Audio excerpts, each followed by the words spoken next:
Le représentant spécial du secrétaire général des Nations Unies en Côte d'Ivoire, Bert Koenders, était à Diokwe.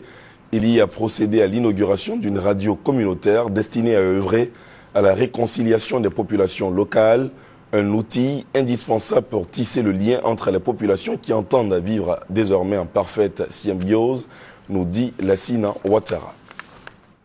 Baptisée La Voix du Guémon, la radio de Diokwe dans l'ouest de la Côte d'Ivoire a été inaugurée par le représentant spécial du secrétaire général des Nations Unies, Bert Koenders.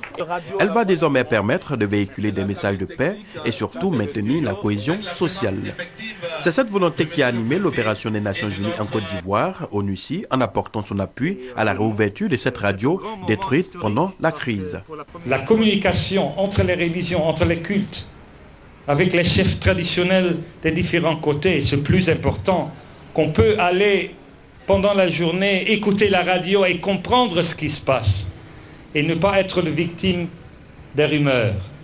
Je voudrais souligner pour vous tous, les Nations Unies sont là pour tous les Ivoiriens, sans exclusion, sans discrimination, sans parti pris, mais pour vous aider à la réconciliation ici. Les populations ont la possibilité d'écouter la radio de Diokwe sur les 101.1 FM et elle proposera des programmes variés en français et en langue locale.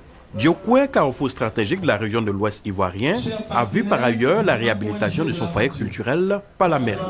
Ce foyer où est logée la radio devrait dans les jours à venir recevoir l'équipement pour le rendre fonctionnel, selon le préfet, avec le matériel remis lors de la visite du président Alassane Ouattara en avril dernier dans l'ouest de la Côte d'Ivoire.